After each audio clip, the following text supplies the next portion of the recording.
Hi ನಮಸ್ತೆ ಎಲ್ಲರಿಗೂ. ನಾವೀಗ ಇಟಗಿ ಮಹಾದೇವ ಟೆಂಪಲ್ ಹತ್ರ ಇದ್ದೇವೆ.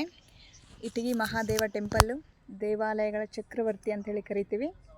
ಆ ಟೆಂಪಲ್ ಒಳಗಡೆ ಹೆಂಗಿದೆ ಅಂತ ನೋಡೋಣ ಬನ್ನಿ. ಹೋಗಿ ಈ ಥರ ಎಲ್ಲ ಇದೆ. ಇಲ್ಲಿಂದ ನೋಡಿ ಎಷ್ಟು ಅದ್ಭುತವಾಗಿ ಕಾಣಿಸ್ತಾ ಇದೆ ಅಲ್ಲ ಟೆಂಪಲ್ಲು. ಹಿಂಗೆ ಒಳಗಡೆ ಹೋಗಬೇಕು. ಈ ಕಡೆಯಿಂದ ಹೋದರೆ ಒಳಗಡೆ ಎಂಟ್ರೆನ್ಸಿ. ಎಷ್ಟು ಕಂಬಗಳಿದೆ ನೋಡಿ. ಪ್ರತಿಯೊಂದು ಕಂಬನೂ ಡಿಫ್ರೆಂಟ್ ಟೈಪ್ ಇದೆ. ಒಳಗೆ ಹೋಗೋಣ ನಾವೀಗ. ಮೊದಲೇ ಕಂಬ ಇದು ನೋಡಿ. ಈ ಕಂಬ, ಈ ಕಡೆ ಒಂದು ಕಂಬ, ಮತ್ತು ಈ ಕಡೆ ಎರಡು ಕಂಬ. ಇದು ಮೂರನೇ ಕಂಬ. ಫಸ್ಟ್ ಸಾಲಲ್ಲಿ ಎರಡು ಕಂಬ ಇದ್ದಾವೆ ಎಂಟ್ರಿ ಆದ ತಕ್ಷಣ. ಎರಡನೇ ಸಾಲಲ್ಲಿ 4 ಕಂಬಗಳಿದ್ದಾವೆ ನೋಡಿ. ಪ್ರತಿಯೊಂದು ಕಂಬನೂ ಡಿಫ್ರೆಂಟಾಗಿ ಕೆತ್ತನೆ ಮಾಡಿರೋದು ನೋಡಿ. ಆ ಕಂಬದ ಕೆತ್ತನೆ ಬೇರೆ, ಈ ಕಂಬದ ಕೆತ್ತನೆ ಬೇರೆ ಇದೆ ನೋಡಿ. ಪ್ರತಿಯೊಂದು ಕಂಬದಲ್ಲೂ ಕೂಡ ಕೆಳಗಡೆ ಎಲ್ಲ ದೇವತಾ ಚಿತ್ರಗಳಿದ್ದಾವೆ. ಈ ಕಡೆ ಕಂಬನೂ ಅಷ್ಟೇ. ಈ ಕಂಬ ಕೂಡ ವಿಭಿನ್ನವಾದ ಕೆತ್ತನೆ ಇದೆ. ಇಲ್ಲೂ ಕೂಡ ದೇವತೆಗಳ ಚಿತ್ರ. ಇದು 4ನೇ ಕಂಬ. ಎರಡನೇ ಸಾಲು ಬಂದರೆ 4 ಕಂಬಗಳಿದ್ದಾವೆ ಇಲ್ಲಿ ಮಂಟಪದೊಳಗಡೆ. ಇದು 3ನೇ ಸಾಲು. 1 2 3 4 5 6 ಕಂಬಗಳು. 3ನೇ ಸಾಲಲ್ಲಿ 6 ಕಂಬಗಳು. ಇದು ಮಂಟಪ, ಮಂಟಪದ ಮಧ್ಯ. ಇದು ಮಂಟಪದ ಮಧ್ಯ ನೋಡಿ. ಮೇಲೆ ನೋಡಿ ಎಷ್ಟು ಚೆನ್ನಾಗಿ ಕೆತ್ತನೆ ಮಾಡಿದ್ದಾರೆ ಅಂದರೆ ಸೂಕ್ಷ್ಮ, ಅತಿ ಸೂಕ್ಷ್ಮ ಕೆತ್ತನೆಗಳೆಲ್ಲ ಇದೆ. ಇಲ್ಲಿಂದ ನಮ್ಗೆ ಅಷ್ಟು ನೀಟಾಗಿ ಕಾಣಿಸ್ತಿಲ್ಲ, ಆದರೆ ನೋಡಿ ಆದಷ್ಟು ಜೂಮ್ ಮಾಡಿ ತೋರಿಸ್ತಾ ಇದ್ದೀನಿ ನಾನು. ಎಲ್ಲ ದೇವತಾ ವಿಗ್ರಹಗಳು ಕೆತ್ತನೆ, ಎಲ್ಲ ದೇವತಾ ವಿಗ್ರಹಗಳಿದೆ.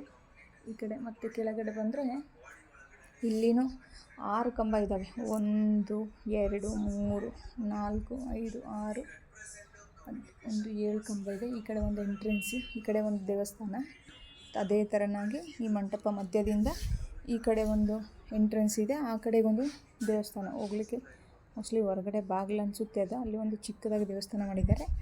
ಆಮೇಲೆ ಇಲ್ಲಿ ಮತ್ತೆ 4 ಕಂಬಗಳು, ಅದೊಂದು ಚಿಕ್ಕದು ಸೇರಿಸಿ 2 ಕಂಬ. ಆಮೇಲೆ ಇಲ್ಲಿ 2 ಕಂಬಗಳು, 3 4, ಮತ್ತು ಇಲ್ಲಿ 2 ಕಂಬ ಇದೆ, 2 ಕಂಬಗಳು. ಇದು ಬಸವ ನಂದಿ, ಶಿವನ ಆರಾಧ್ಯ ಭಕ್ತ, ಶಿವಭಕ್ತ, ಮಹಾನ್ ಶಿವಭಕ್ತ ನಂದಿ. ಈ ನಂದಿ ವಿಗ್ರಹ ಏನಾಗಿದೆ, ಶಿಥಿಲ ಆಗಿದೆ. ಅದು ಮೋಸ್ಟ್ಲಿ ಕನ್ನಡದಿಂದಾಗಿ ನೋಡಿ. ಈ ಕಡೆಯಿಂದ ನೋಡಿದ್ರೆ ಮಂಟಪದೊಳಗಡೆ ಕಂಬಗಳ ಸಾಲು ಅದ್ಭುತ ಇದೆ ಅಲ್ಲ. ಈ ಕಡೆ 3 ಸಾಲು, ಈ ಕಡೆ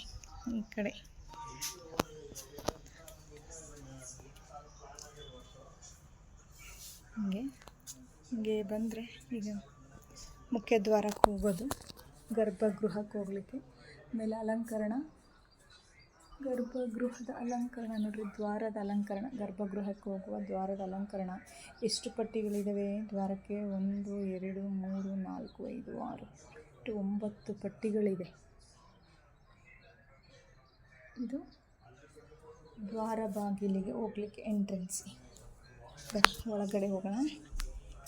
ಇಲ್ಲಿ ಅರ್ಚಕರು ಶ್ರೀಕಾಂತ್ ಪೂಜಾರಿ ಸರ್ ಅಲ್ವಾ? ಶ್ರೀಕಾಂತ್ ಪೂಜಾರಿ, ನಮಸ್ತೆ ಸರ್. ನಮಸ್ತೆ. ನಾನೇ ಸರ್ ಕಾಲ್ ಮಾಡಿದ್ದೆ ನಿಮಗೆ. ಇವರು ಈ ದೇವಾಲಯದ ಅರ್ಚಕರು ಶ್ರೀಕಾಂತ್ ಪೂಜಾರಿ ಅಂತ ಹೇಳ್ಬಿಟ್ಟು. ಇವ್ರು ಪಾಪ ತುಂಬ ಬ್ಯುಸಿ ಇದ್ದರು, ನಾನು ಕಾಲ್ ಮಾಡಿದೆ ಅಂತ ಹೇಳಿ ಬಂದರು. ನಮಸ್ತೆ ಸರ್. ಒಳಗಡೆ ಸರ್ ಲೈಟ್ ಇಲ್ವಾ ಹೆಂಗೆ ಅಂತ? ಹಾಂ ಓಕೆ, ಸರಿ ಸರ್. ಇಲ್ಲೆಲ್ಲನೂ ಕರೆಂಟ್ ಇಲ್ಲ, ಹೀಗಾಗಿ ಅಷ್ಟೊಂದು ಕ್ಲಾರಿಟಿ ಕಾಣಿಸ್ತಿಲ್ಲ. ಫ್ಲ್ಯಾಶ್ ಲೈಟಲ್ಲಿ ತೋರಿಸ್ತೀನಿ.